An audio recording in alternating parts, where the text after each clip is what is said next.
giraffes who live here in Kure in southern Niger.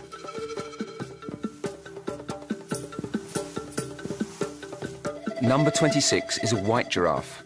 The white giraffe is the last to live in its natural habitat and in contact with human beings in Western Africa, outside of areas protected by national parks. For scientists, he's number 26, but the villagers call him Long Neck because of his interminable neck. He is almost 20 feet tall. With his head and legs that are almost white, and the wide reticulated pattern framing the fawn spots of his coat, the white giraffe of Niger is the lightest coloured of all giraffes. At the beginning of the 20th century, the giraffe was a very common animal in Western Africa. But from 1970, successive droughts killed more than half the livestock. The price of meat increased, and this led to giraffe poaching. In times of famine, a giraffe is seen above all as a ton of meat on legs. At the beginning of the 1990s, there remained fewer than 50 in only one country, Niger. Spending your days with your head in acacia trees is a giraffe's recipe for happiness. But every day having to eat 30 kilos of small leaves protected by long thorns is endless work. Its large, thick blue tongue enables it to choose the most tender leaves without pricking itself. However, it's easier when the branches don't have thorns, like those of the combretum.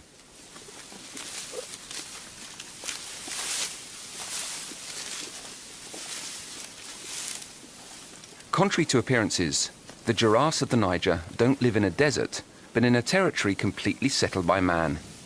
They share their pastures with domestic ruminants, such as dromedaries. Fortunately for Longneck, the dromedary doesn't eat at the same level as he does.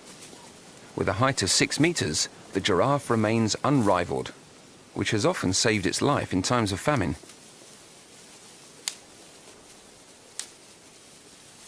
Niger is one of the poorest countries in the world, and it's one where population growth is highest.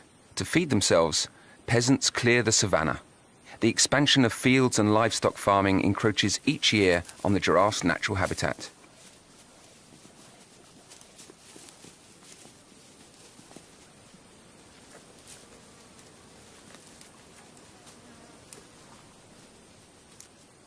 In such conditions, there is reason to be concerned for future generations. When he was born, this baby giraffe was hardly 6 feet tall. During its first 2 years, it grew 3 inches a month. But to reach the 15 feet of his mother, he will have to eat many more leaves, if there are any left. This morning, Longneck and his females witnessed the destruction of their larder. Fatih, Fatima and Zara need money to feed their family.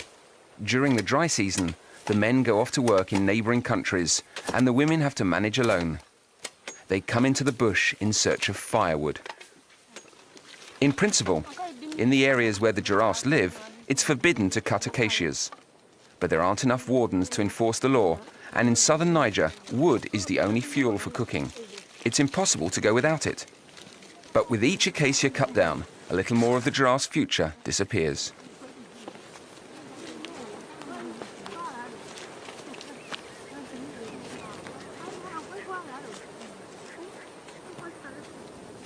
To fetch this wood, the women have walked several kilometers from their village.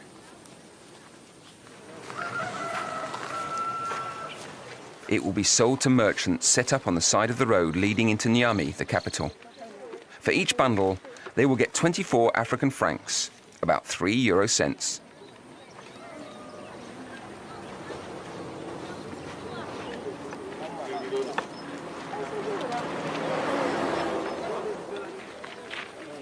As soon as it's delivered, the wood goes to Niamey. And this is why the acacia copses the giraffes feed on are disappearing everywhere.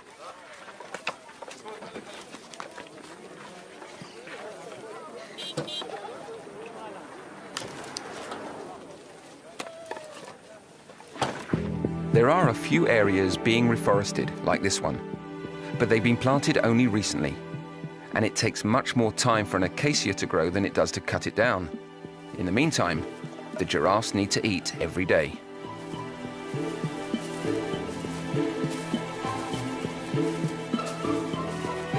For long neck's family, the end of the dry season is difficult. The heat gets more and more intense.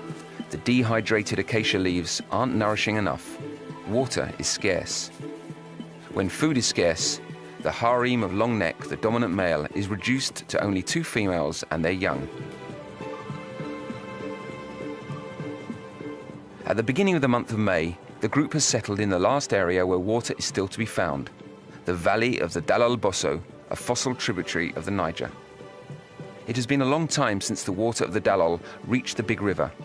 But here, in the middle of the drought, when everything is parched yellow, the last waterholes still sparkle among the lush green vegetation of the Dalal Valley. The Dalal Bosso Valley is a welcome oasis. It's where the villagers breed their cows, sheep and goats in the shade of the old trees. For the giraffes there is a problem though. The cows hog the ponds to themselves all day long. And the savanna giants are fearful beasts. To avoid conflict, they wait for the herds to leave before going to drink. In fact, the shepherds chase the giraffes away when they see them approach the water. They reserve the precious liquid for their herds.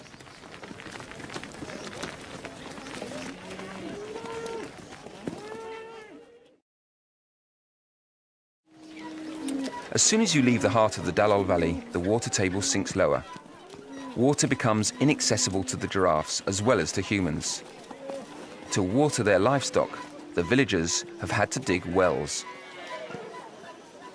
The length of the rope pulled by the donkey indicates the depth at which the water is, 150 to 180 feet. The pulley was given by the Association for the Preservation of Niger Giraffes. In exchange for peace for its protégés, it supports the local economy. In Niger, 85% of the population lives off farming. By helping the peasants to live better, the association has eradicated giraffe poaching. It also fights against the felling of acacia trees.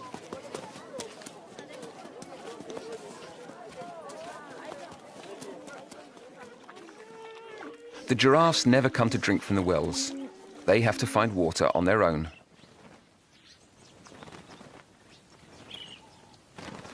It's the end of the day.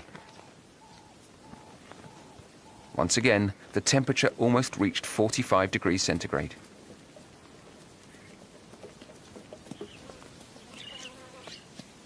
During heat waves, you have to queue up to get close to water. Blackbirds and doves hurry to drink before the cows arrive.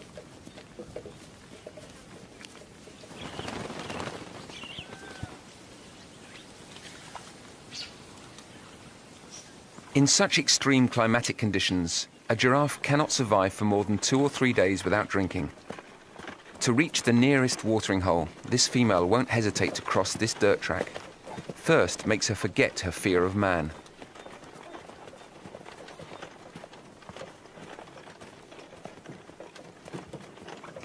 It's true that she no longer risks her life when approaching humans, since poaching has stopped. But boldness has its limits. She's waiting for the cows, and above all, the shepherds, to leave before approaching the water. During the entire dry season, giraffes can never drink before nightfall. It's 11 p.m. The cows have bedded down. Everything's quiet. But she can't even take a drink on the sly. A spying filmmaker has set up some lights.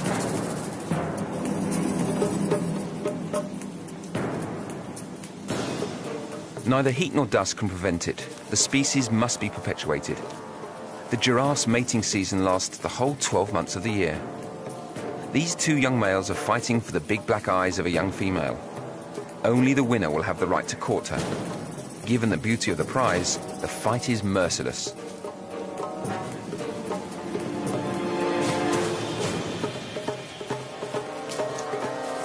The opponents stand sideways.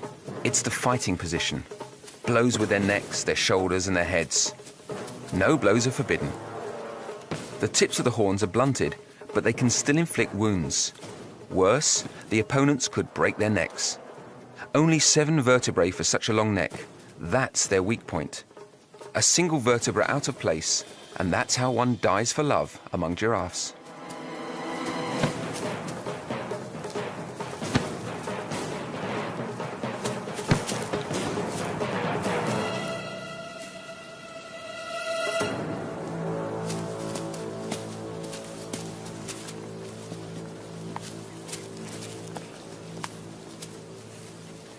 The winner goes right up to his prize, a ravishing female.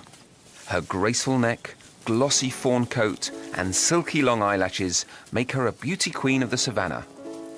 However, it's the sweet scent of her urine that motivates the male.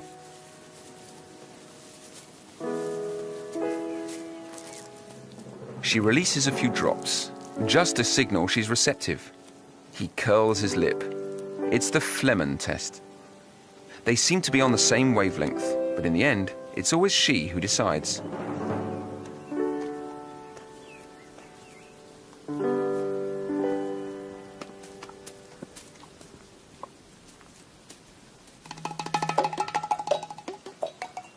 The Harmattan, the dry burning wind from the Sahara, descends upon the Dalal Valley with a thick layer of dust.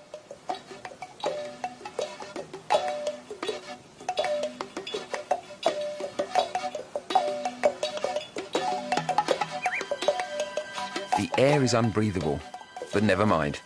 This morning, Longneck, the dominant male, is feeling affectionate, loving even. One of the two females of his harem is on heat, as every fortnight, until she's impregnated. She's playing up a little, but Longneck knows he needs to insist. He'll follow her closely the whole day long, repeatedly cuddling up to her until she changes her mind. If she wants. Perhaps.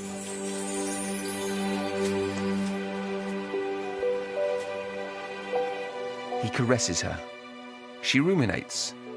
A long love duo starts beneath the acacias.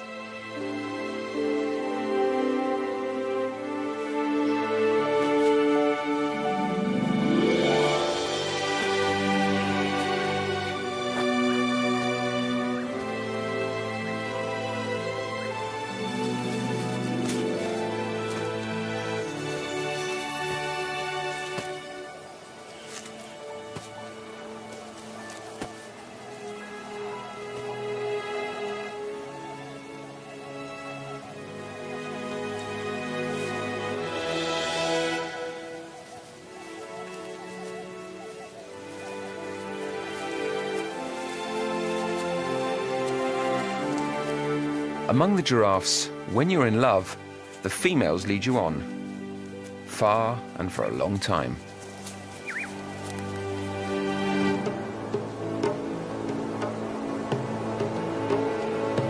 A mirage in the dry season, this stretch of dusty bushland is in fact a millet field after harvest.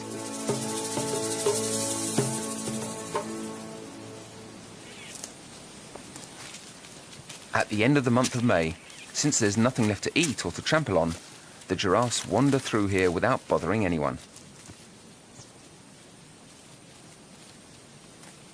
Not for long, though. Today, the children of the village of Canare have come to clear the field. There's no time left to lose.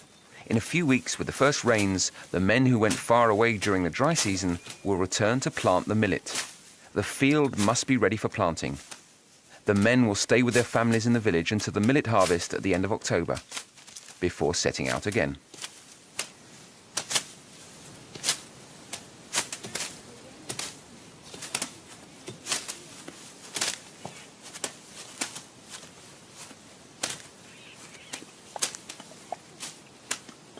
When the millet season comes around, the giraffes are not welcome in the Dalal Bosso Valley.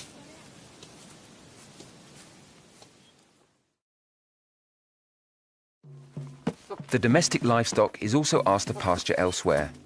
The Fulani shepherds leave to take their goats, cows and sheep to pasture in areas of the savannah that aren't cultivated, several tens of kilometers from here.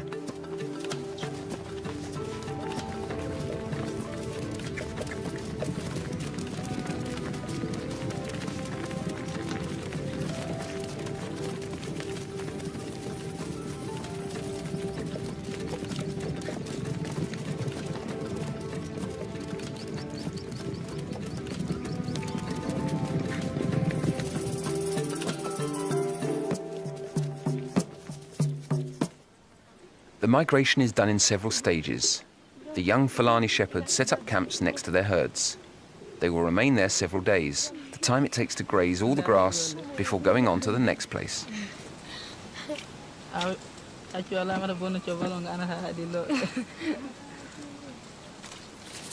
The giraffes follow the same movement as the herds.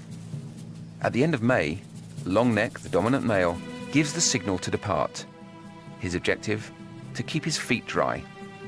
When it rains, the level of the water table rises. The ground of the Dal Bosso Valley becomes soggy, and giraffes hate walking in mud. There's only one solution: to go up onto the Kure Plateau. The ground there remains dry even in heavy rain, and it's only a short walk away, 50 kilometers. From acacia to acacia, the dominant male and his harem cross the area where the granaries hold the remains of the last harvest. In this one, a prudent peasant has saved a big pile of rather tempting goodies. On the left, peanuts. On the right, dried beans, all of which are full of protein, a real feast. But the peasant has used barbed wire to make his granary giraffe-proof. It's impossible to get a single mouthful.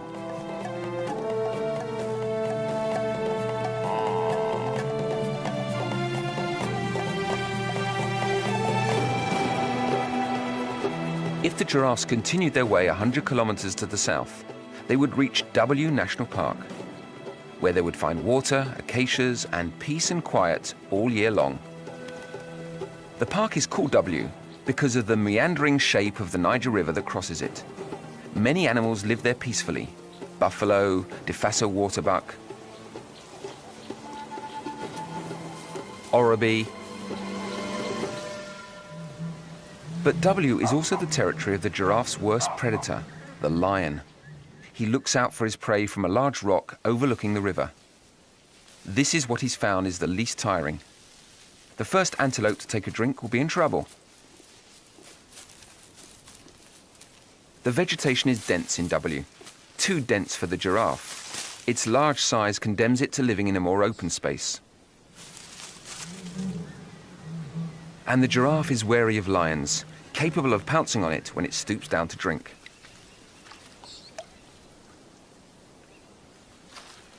The river has other teeth, those of the Nile crocodile.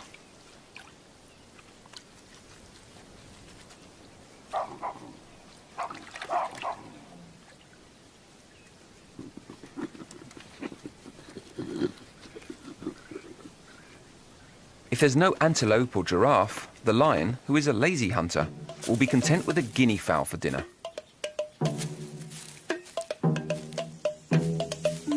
So the giraffes won't go into W. Their road stops in the tiger bush. This is a degraded savanna where vegetation and laterite alternate in parallel strips, in a pattern resembling the coat of the tiger.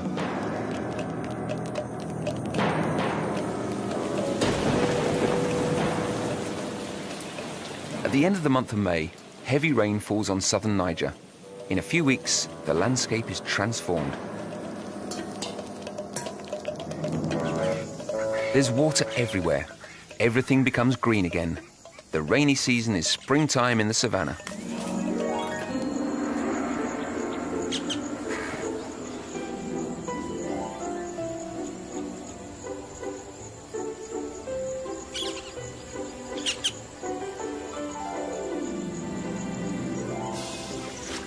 For the giraffes, life has changed. They no longer have to hide at night to drink. The group of Longneck, the dominant male, has grown. It now includes 17 individuals, 5 females, their young, plus a few adolescents. It's a very large family. The females can be recognized by their coats that are lighter than those of the males, and they are smaller, only 15 feet tall compared with 20 feet for adult males.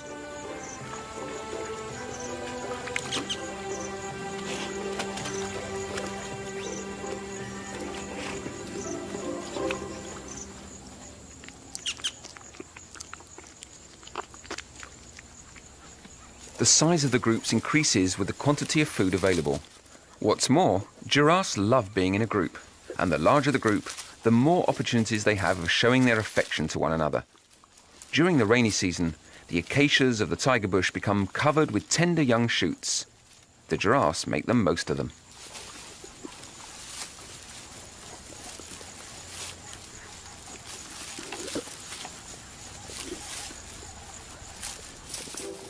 Ruminating together is a way of feeling in harmony with the rest of the family.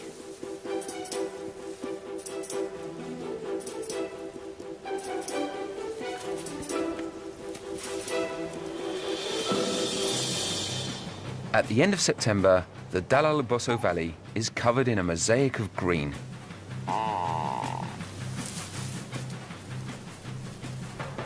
After the last rainfall, the ground in the valley is drying up. The giraffes will be able to walk there again without getting their feet wet. As every year, in the beginning of the month of October, Longneck leaves the tiger bush to return with his family into the valley.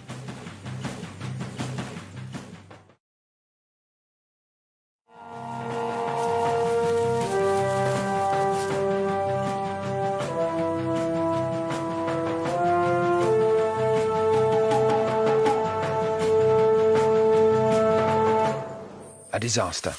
The deserted area where the giraffes moved freely during the dry season is now a huge millet field. No matter, it takes more to deter a giraffe. Longneck and his group have a single objective: to find their acacias, and on the outskirts of the fields, the occasional wild melon with its flesh full of water. Of course, to get to the acacias, they've had to trample the peanut fields a little, and the peasant woman who planted them is furious. In fact, the acacias which grow between the fields are the remnants of the original savanna, the ancestral territory of the giraffes. Giraffes and humans are competing to use the same lands. As she picks her peanuts, the peasant woman keeps an eye on Longneck and his little group. She'd like to chase them out of her field, but she's afraid. The giraffes may be peaceful, but the male weighs over 1,200 kilos, and each of his females 800 kilos. The peasant woman feels rather small.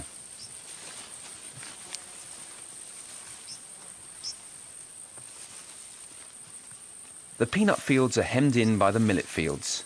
The giraffes don't eat the millet, but as they walk through the fields, they break the stems and make the grains fall. The owners would like to put fences around their fields, but the price of barbed wire is beyond their means, so they can't prevent the giraffes from entering them.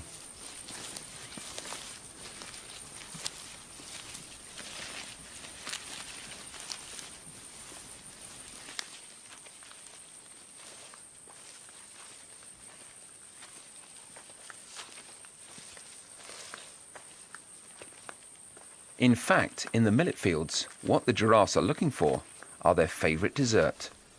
Beans, fresh and full of protein. Delicious. Grazing in a field like this, neck down, is very unusual behaviour for giraffes. This shows that they really feel safe here in southern Niger. They no longer fear humans at all.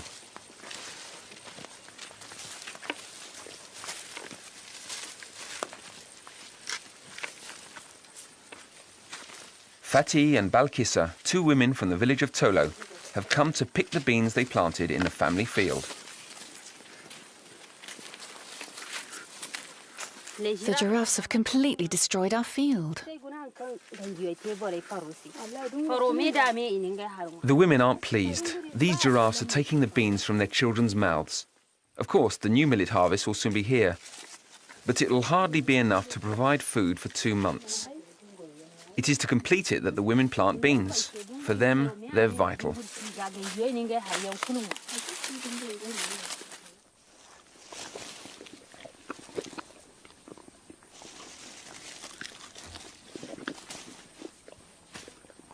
Fatih complains to her husband, Ibrahim Abdullahi, the village schoolteacher. Look, the giraffes have destroyed everything. You didn't find any beans to pick? That's all you found? This is what we found. What's the matter with these giraffes? I'm going to talk to the association. Otherwise, if ever they come back into my field, I'll cut off one of their legs. But they're important for us. They leave nothing for us in the fields. Even the ordinary beans we eat, there are no beans. I want to talk to the association. The association to which Ibrahim intends to complain is the Association for the Preservation of Niger Giraffes. The people in charge are Pierre Gay from France and Omer Dovi from Niger. The association won't reimburse Ibrahim for the price of his beans. It doesn't directly compensate the victims of damage caused by the giraffes, but it distributes microloans, funding of several tens of euros, which allow the villagers to develop economic activities. Indirectly, this compensates for the damage. Pierre is the owner of the Douai-la-Fontaine Zoo in France. The zoo supports nature conservation programs all over the world. And that's how in 2001, the Douai Zoo completely funded the association managed in Niger by Omer. Thanks to this association, the number of giraffes has tripled in a few years.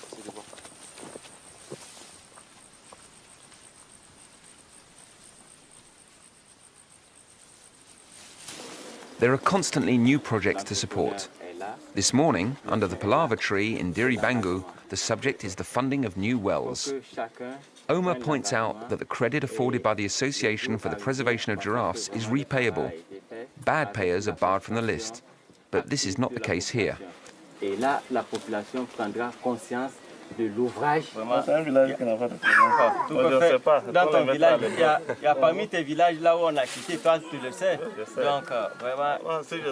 This well will avoid the women having to walk several kilometers in the sun with 20-kilo buckets of water on their heads. They will be able to focus on more profitable activities.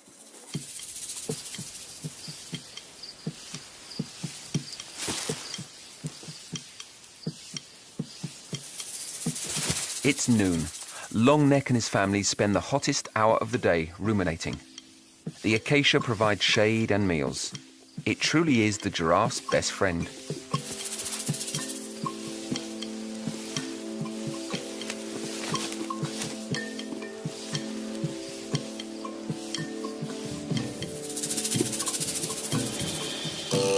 For now, all is well.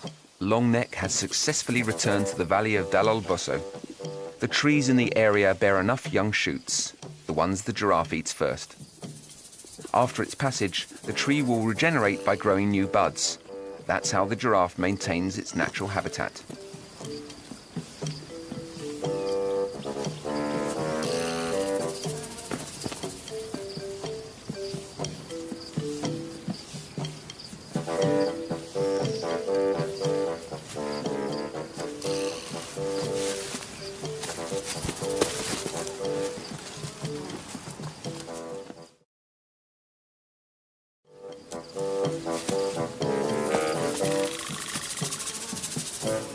Around here, there are really too many stinging insects. They have proliferated during the rainy season. Other animals, such as the elephant or the buffalo, are used to taking mud baths to rid themselves of them, but not the giraffe.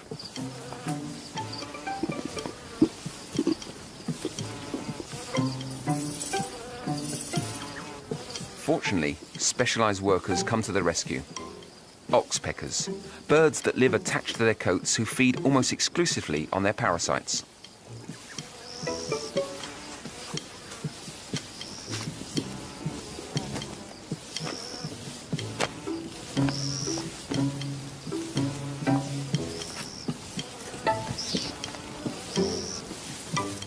But in spite of appearances, the oxpeckers belong to an endangered species. Insecticides are contaminating their food chain and reducing their fecundity.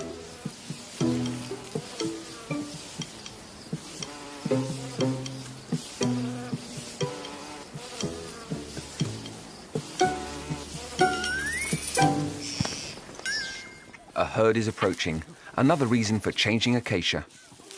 An incredible quantity of flies and different insects harry the cows. Even an army of famished oxpeckers couldn't eliminate them.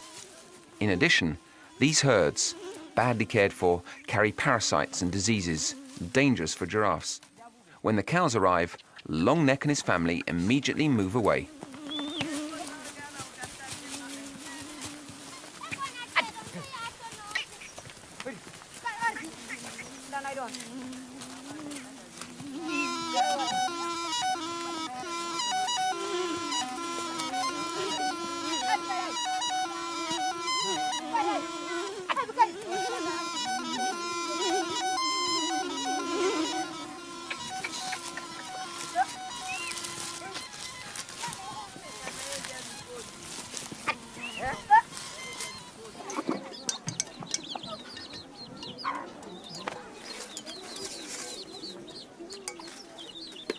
As long as the giraffes are around, Fatty won't have any beans to eat. As compensation, the Association for the Preservation of Niger Giraffes has given her a microloan of 25,000 African francs, approximately 38 euros. With this money, Fatty has bought a big sack of wheat flour, oil, yeast, salt and sugar, and she started selling fritters. She sells them for 25 African francs each, roughly 4 euro cents. Some customers find them expensive, but since they're delicious, Fatty's business is doing well.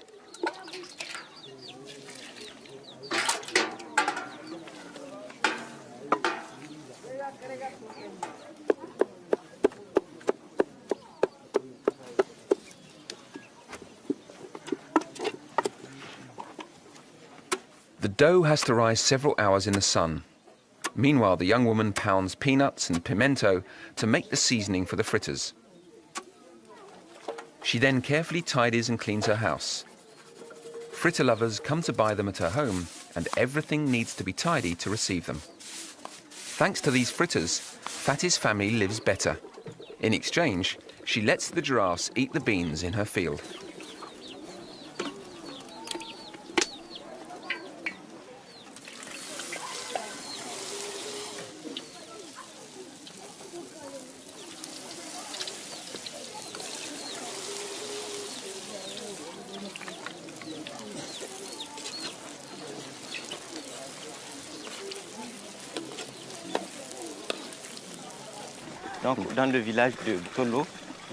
The previous year, the association funded several projects in Tolo, the village where Fatty lives.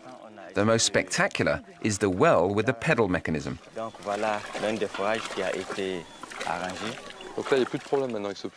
Omer and Pierre, the two men in charge, come to check that the money has been properly used. The problem was that the pedal mechanism of the well often broke down. The hardest thing was to find a competent repairman. But everything's fine now. It's working. Each family that comes to fetch water at the end of the month pays 100 francs. It's with this money that the small repairs are made. So everyone benefits from it, and it works now.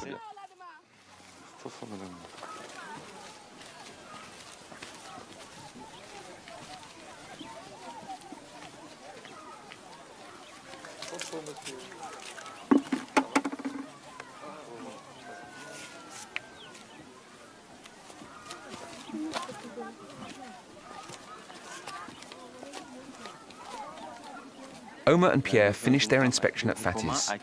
She's the one who's invested the association's money in the tastiest way.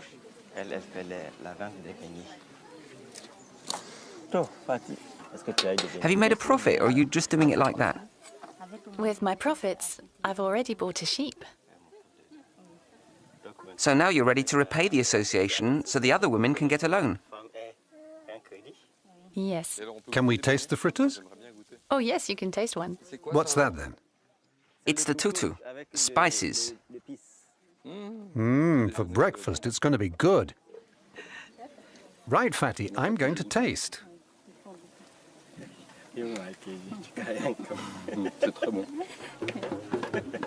Pierre and Omer's visits never go unnoticed. The griots, the village musicians, have composed the Dance of the Giraffe in their honor. The whole village knows it by heart.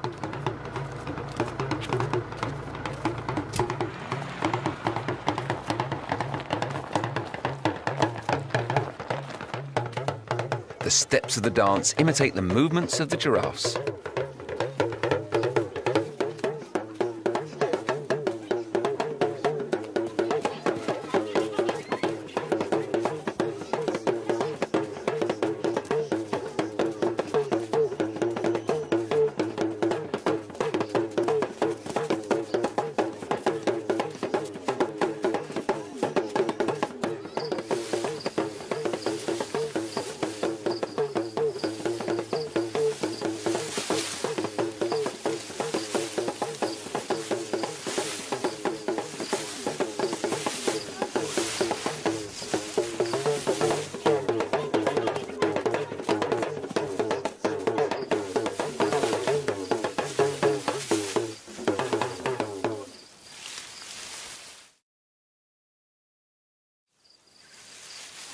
It's the beginning of October. The insects born with the rain sting even harder at night. Longneck no longer knows how to get rid of them. Fortunately, in nature, there's always a convenient scraper adapted to each type of problem.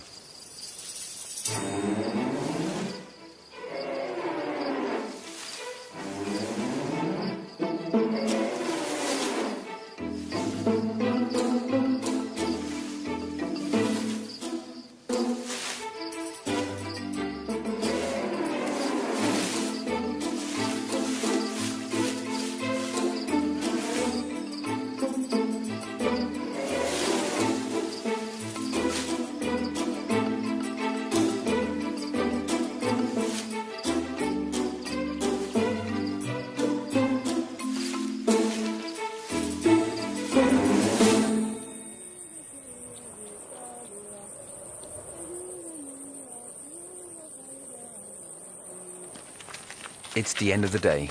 The acacia bundles are taken to the village. It'll soon be time to prepare the evening meal.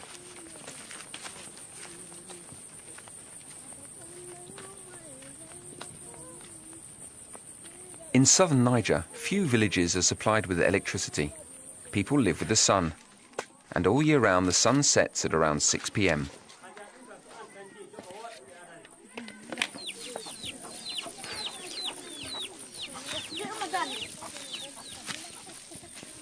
Fatty's neighbour is fortunate.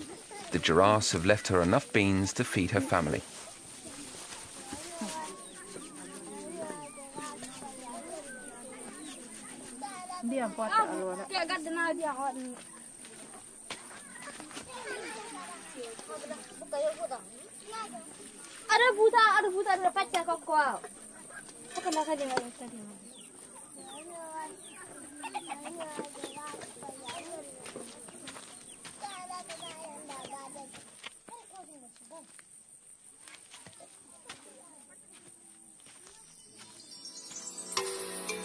Nightfall doesn't cut the giraffe's appetite, but there's a problem.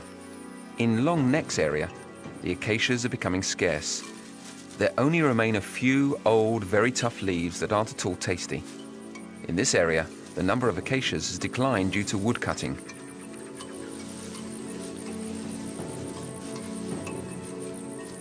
It'll soon be time to move on.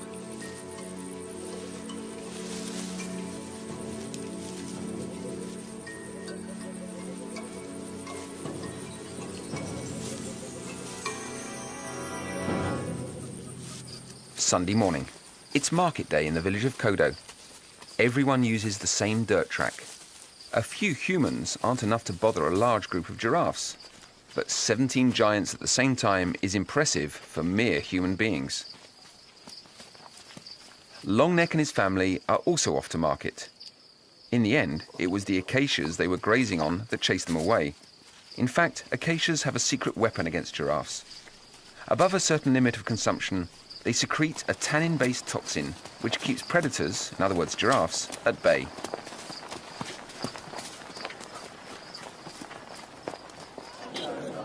At the end of the dirt track, the tarmac. That's how the road to Niamey is called. The villagers from the surrounding area come every Sunday to the market in Kodo to buy and sell vegetables, poultry, craftwork, and even acacia wood. The giraffes won't be eating any leaves from them either. The acacia branches will be used, among other things, for cooking kebabs.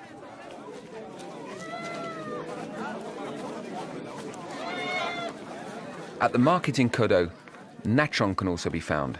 It's a mineral salt extracted from the ground.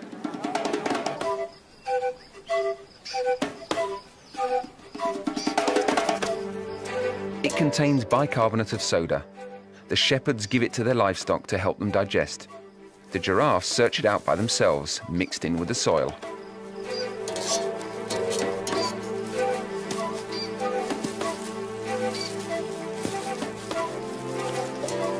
Longneck doesn't regret having moved. This place offers everything a family of giraffes needs to be happy. Mineral salts and fresh acacias covered with tender leaves.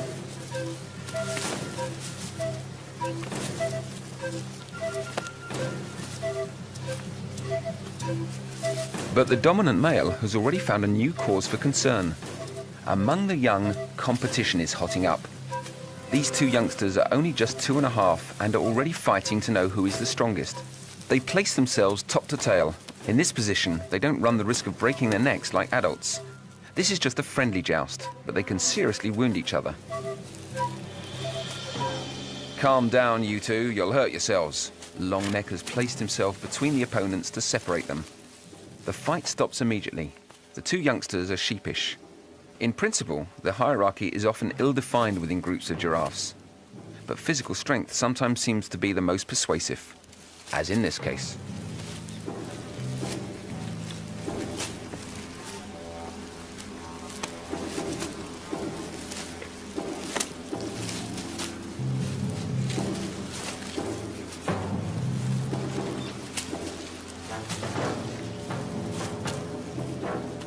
Longneck intervenes.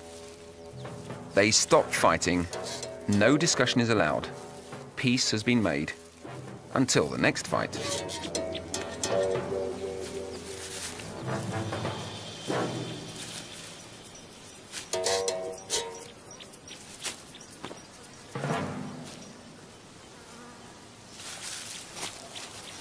Hardly is this problem resolved than Longneck, the dominant male, faces another conflict. His power of seduction is challenged. A young adult male dares to court the prettiest female in his harem.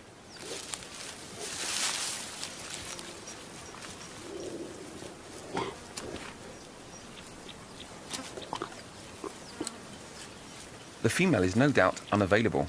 She moves away, kindly flaring her young lover. In giraffe language, this means, "You're nice, but maybe another time."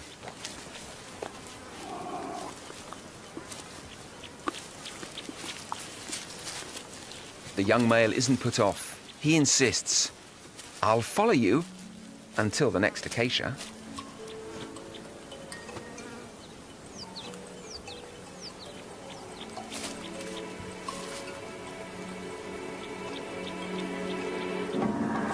But the dominant male refuses to allow his prettiest female to be stolen without reacting. He pounces on the couple and chases his rival without further consideration.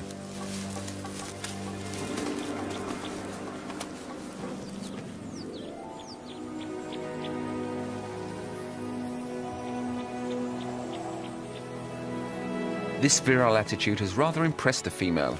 Reconciliation rapidly ensues.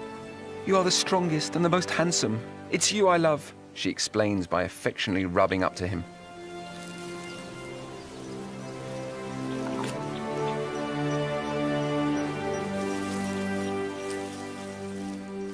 The fight is over. To seal their friendship, the two young males pretend to mate.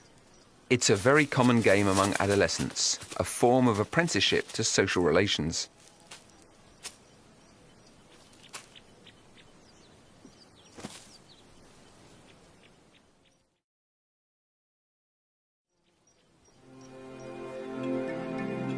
Longneck has mated for real. The belly of this big female has swollen. The delivery will be soon. She will give birth to a single offspring after 15 months of gestation. In the course of her life, which will last 25 or 30 years, she will have no more than 8 viable baby giraffes.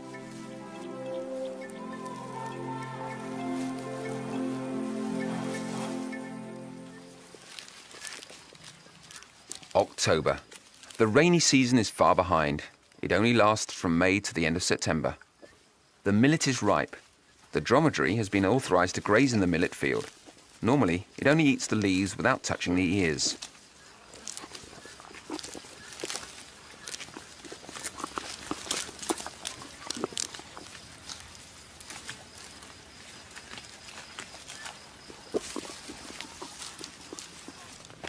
The ears of millet are harvested by the humans. They will enable them to feed the village for 2 months. For the association, it's time, as every year, to count its protégés.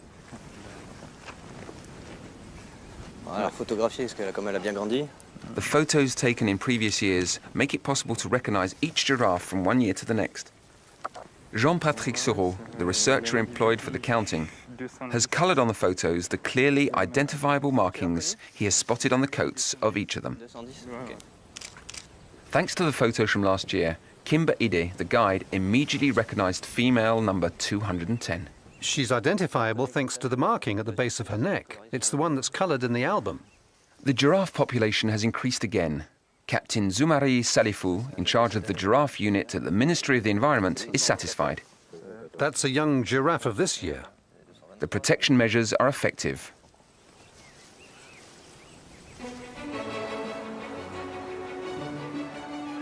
Saumur in France, on the banks of the River Loire. The zoo at Douai-la-Fontaine, of which Pierre Gay is the manager, is only a few kilometers away. Thanks to him, the Pays de la Loire have become a high spot for the preservation of West African giraffes.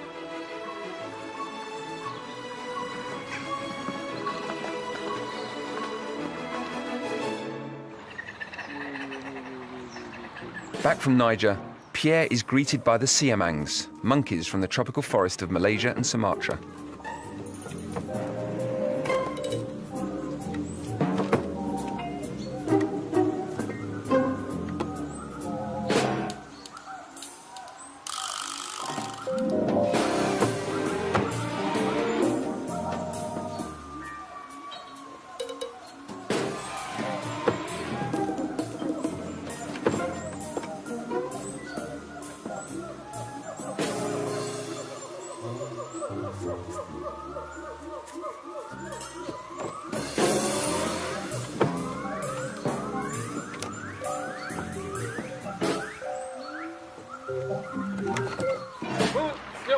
Pierrot, breakfast. Come on, come here. The animals at the Douai Zoo weren't captured in the wild. They were born on site or arrived here thanks to exchanges with other zoos decided on by the European breeding plans. These plans make it possible to avoid problems due to interbreeding. The zoos contribute to preserving biodiversity. Pierre has witnessed the birth of most of the animals in his zoo. With Kata, the black rhinoceros, the feeling of friendship is mutual.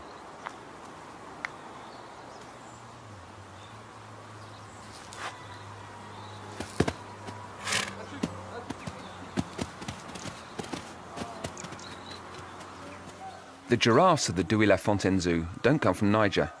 They are descendants of the giraffes of the Vincennes Zoo in Paris, imported from different Western African countries since the 1930s. This morning, Pierre Gay is expecting news from Omer Dovey. Hello. Hello? Omer? Yes, Pierre. Hello, how are you? Recently, giraffe territory has benefited from a mobile phone network. What's the result of the count? We have 21 births and 3 giraffes that were never photographed in 2005 and 2006. At the end of the count, we have 165 giraffes. That makes 22 more. Yes, that's a good result. You've worked well. That's great. With this increase in the number of giraffes, we're counting on you to be able to increase the number of loans. I have to find the money, obviously. I know I can always count on you to provide at least 10 microloans for the women. They're always glad of them. We've got plenty of contacts. I think we'll be able to help you. Well, that's great. Fine. Speak to you soon, Omer. Bye. Goodbye, Pierre.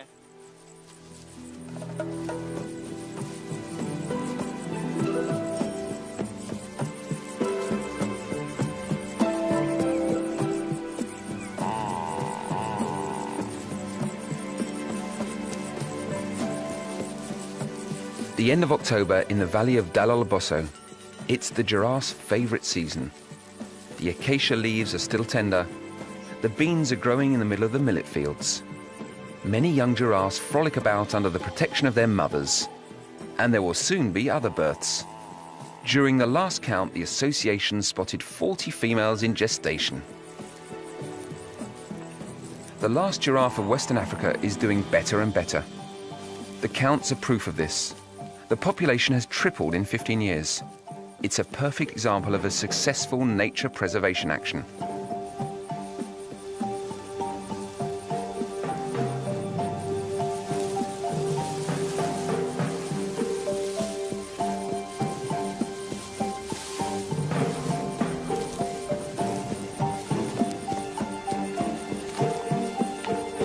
Associating economic development and the protection of the giraffe has made a balance possible. The villagers are proud of their giraffes. They belong to their national heritage. Yet, the white giraffe isn't completely out of danger. Ensuring the cohabitation of giraffes and a growing human population is a difficult challenge. The felling of acacias, the expansion of farming and repeated droughts that heighten competition around watering holes remain serious threats. When it comes to protection of the environment, the battle is never completely won. But as long as there are acacias, Longneck, his family, and the other 148 giraffes will be able to live happily in the savannah of Niger.